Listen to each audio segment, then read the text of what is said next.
Hi, welcome back to my channel. ഇന്ന് നമുക്ക് ഒരു ഗ്രീൻ ലോട്ടസ് ഇൻവിസിബിൾ ചെയിൻ എങ്ങനെയാണ് ഉണ്ടാക്കുന്നത് എന്ന് നോക്കാം. ആവശ്യമായ മെറ്റീരിയൽസ് ഏതൊക്കെയാണെന്ന് പറയാം. ഗോൾഡൻ ഗിയർ വയർ, അതുപോലെ ടൂൾസ് ഇവിടെ കട്ടിംഗ് പ്ലെയറും പ്രസ്സിംഗ് പ്ലെയറുമാണ് ഉപയോഗിച്ചിട്ടുള്ളത്. പിന്നെ നമ്മുടെ മെയിൻ ആയിട്ടുള്ള ഗ്രീൻ ലോട്ടസ് പെൻഡൻറ്റ്. അടുത്തതായി ഗോൾഡൻ സ്റ്റോൺ ബീഡ്സ് 2 എണ്ണം, അത് 6 mm ആണ്. അതുപോലെ 2 ഗോൾഡൻ മെറ്റൽ ബോൾസ് 4 mm ആണ്. ഗോൾഡൻ മെറ്റൽ ബോൾസ് 6 എണ്ണം 3 mm. ഗോൾഡൻ ജംറിങ്സ്, ലോറിയൽ ബീഡ്സ്, ഇത് 15 ബീഡ്സ് ഞാൻ എടുത്തിട്ടുണ്ട്. ഗോൾഡൻ ലോബ്സ്റ്റർ ഹുക്ക്,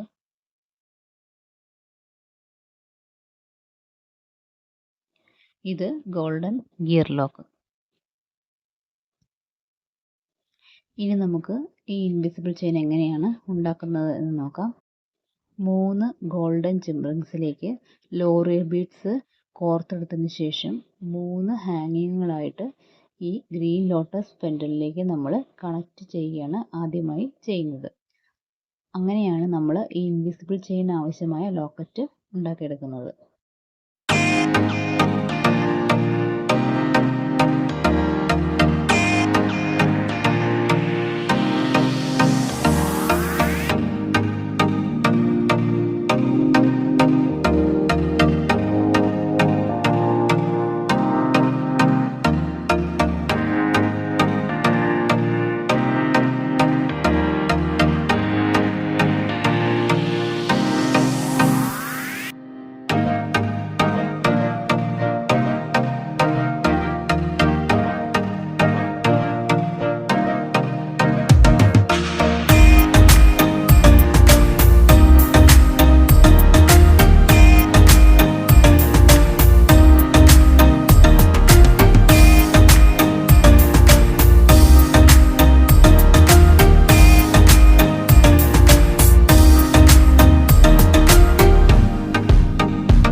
ഇവിടെ ഞാൻ ഒരെണ്ണം കണക്ട് ചെയ്ത് കഴിഞ്ഞു, ബാക്കി 2 എണ്ണം കൂടെ കണക്ട് ചെയ്യേണ്ടതുണ്ട്. ഇതിപ്പം 3 ഹാങ്ങിങ് ഞാൻ കണക്ട് ചെയ്ത് കഴിഞ്ഞു. ഇപ്പോൾ നമ്മുടെ ഇൻവിസിബിൾ ചെയിനിലേക്ക് ആവശ്യമായ ലോക്കറ്റ് റെഡി ആയി കഴിഞ്ഞു. ഇനി ഈ ലോക്കറ്റാണ് നമ്മൾ ഗിയർ വയറിലേക്ക് ആദ്യമായി കോർത്തെടുക്കാൻ പോകുന്നത്.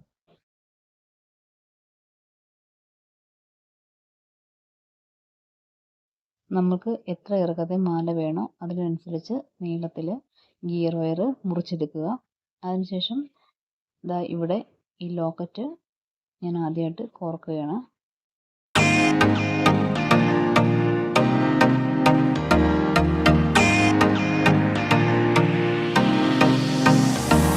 അതിനുശേഷം ലോക്കറ്റിന് ഇരുവശത്തുമായി വലിയ മെറ്റൽ ബോൾസ് 4 mm കോർത്ത് കൊടുക്കുന്നു.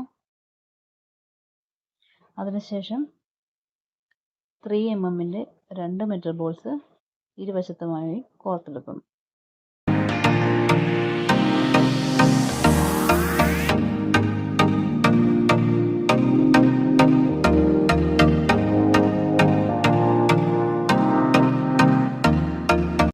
ഇനി ഇരുവശത്തുമായി കോർക്കുന്നത് ഗോൾഡൻ ഗിയർ ലോക്കാണ്. ഗിയർ ലോക്ക് ഇത് നമുക്ക് ലോക്കറ്റും ബീഡ്സും നമ്മളിപ്പോൾ ഇട്ടിരിക്കുന്ന ഗോൾഡൻ ബീഡ്സിനെയും ലോക്ക് ചെയ്ത് സെൻറ്ററിൽ തന്നെ മൂവ് ആകാതെ ലോക്ക് ചെയ്ത് നിർത്തുന്നു. ഗിയർ ലോക്ക് നമ്മൾ പ്രസ്സിംഗ് പ്ലെയർ വെച്ചിട്ട് പ്രസ് ചെയ്ത് കൊടുക്കുകയാണ് ചെയ്യുന്നത്. ഇത് ചെയ്യുന്നതിന് മുന്നേ നമ്മൾ ഈ ലോക്കറ്റും ബീഡ്സും മാലയുടെ സെൻറ്ററിൽ തന്നെയാണെന്ന് ഉറപ്പ് വരുത്തണം. അതിനുശേഷം മാത്രമേ ഗിയർ ലോക്ക് ലോക്ക് ചെയ്യാൻ പാടുള്ളൂ.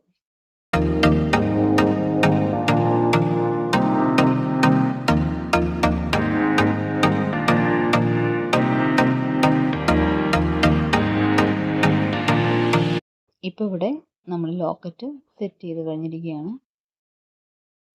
ഇനി അടുത്ത സെക്ഷൻ ബീഡ്സ് നമ്മൾ ആഡ് ചെയ്ത് കൊടുക്കാൻ പോവുകയാണ്. അതിനായി ആദ്യം ഗിയർ ലോക്ക് ഞാൻ ഇട്ട് കൊടുക്കുകയാണ്.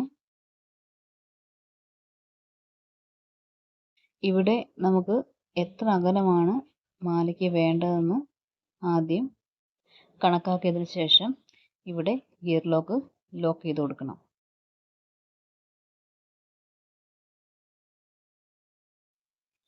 ഇനി മറുവശത്തും ഞാനൊരു ഗിയർ ലോക്ക് ഇട്ട് കൊടുക്കുകയാണ്.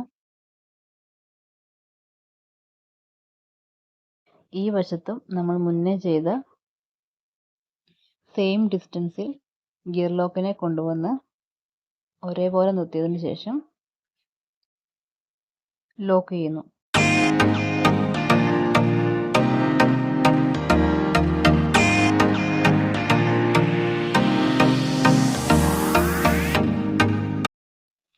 അതിനുശേഷം ഗോൾഡൻ മെറ്റൽ ബോൾസ് 3 mm ആദ്യം കോർക്കുന്നു.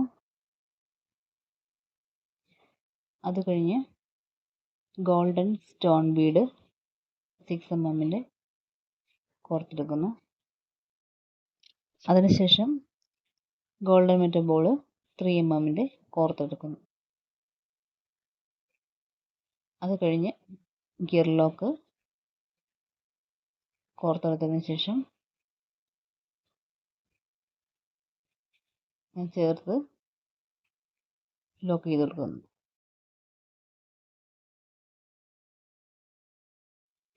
ഇതേപോലെ തന്നെ മറുവശവും നമ്മൾ ചെയ്തെടുക്കുന്നു.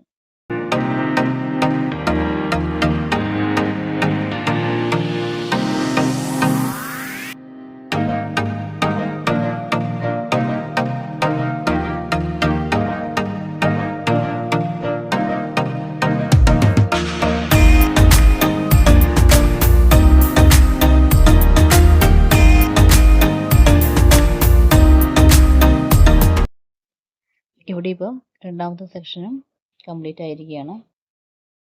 മൂന്നാമത്തെ സെക്ഷനായി ബീഡ്സിനെ ആഡ് ചെയ്യാൻ താല്പര്യമുള്ളവർക്ക് സെയിം പാറ്റേണിൽ തന്നെ കണ്ടിന്യൂ ചെയ്ത് തേർഡ് സെക്ഷനും കൂടെ ആഡ് ചെയ്യാവുന്നതാണ്.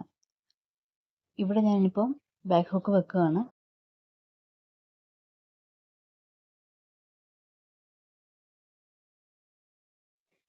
അതിനായി ഞാൻ ആദ്യമായി 2 ഗിയർ ലോക്കിനെ കോർത്തെടുക്കുകയാണ്. അതിനുശേഷം ലോബ്സ്റ്റർ ഹുക്ക് കോർത്തെടുക്കുന്നു.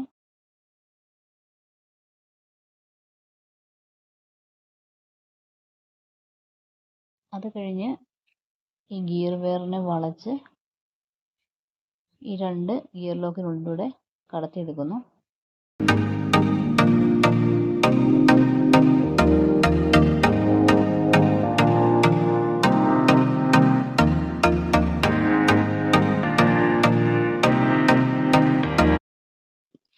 ഇവിടെ ഗിയർ ലോക്ക് ചെയ്യുന്നതിന് മുന്നേയായി മാലയുടെ ഇറക്കം എത്രത്തോളം വേണം എന്നതിനനുസരിച്ച് ഗിയർ വെയർ അഡ്ജസ്റ്റ് ചെയ്തതിന് ശേഷം മാത്രമായിരിക്കണം ഗിയർ ലോക്ക് ചെയ്യേണ്ടത്.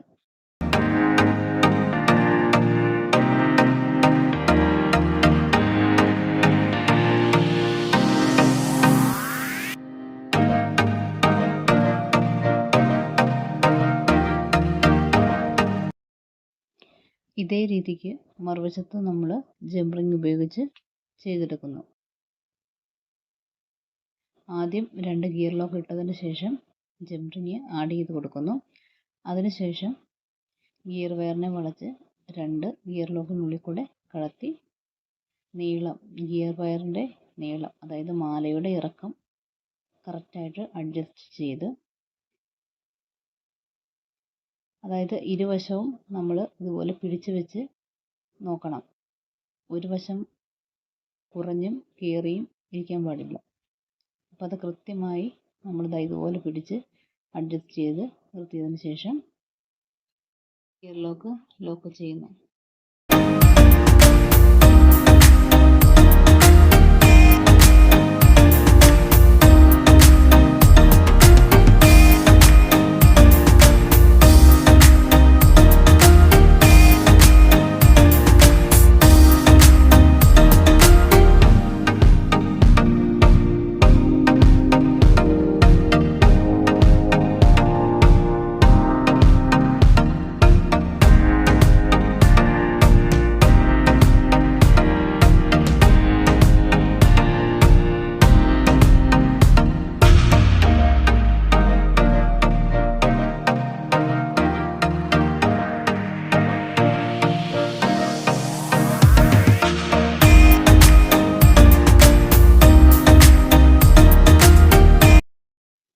ഗിയർ ലോക്ക് ചെയ്തതിന് ശേഷം മാലയുടെ ഈ എക്സ്റ്റെൻഡ് ചെയ്ത് നിൽക്കുന്ന ഗിയർ വയർ കട്ട് ചെയ്ത് കളയണം.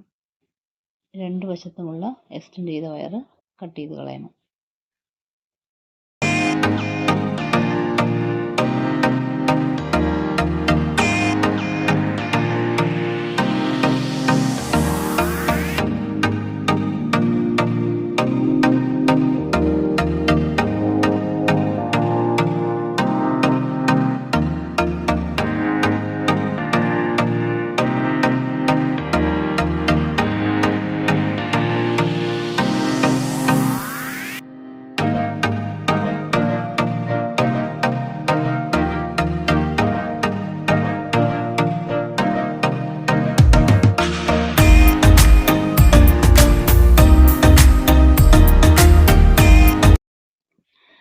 നമ്മുടെ മാല ഇവിടെ കംപ്ലീറ്റ് ആയി കഴിഞ്ഞു.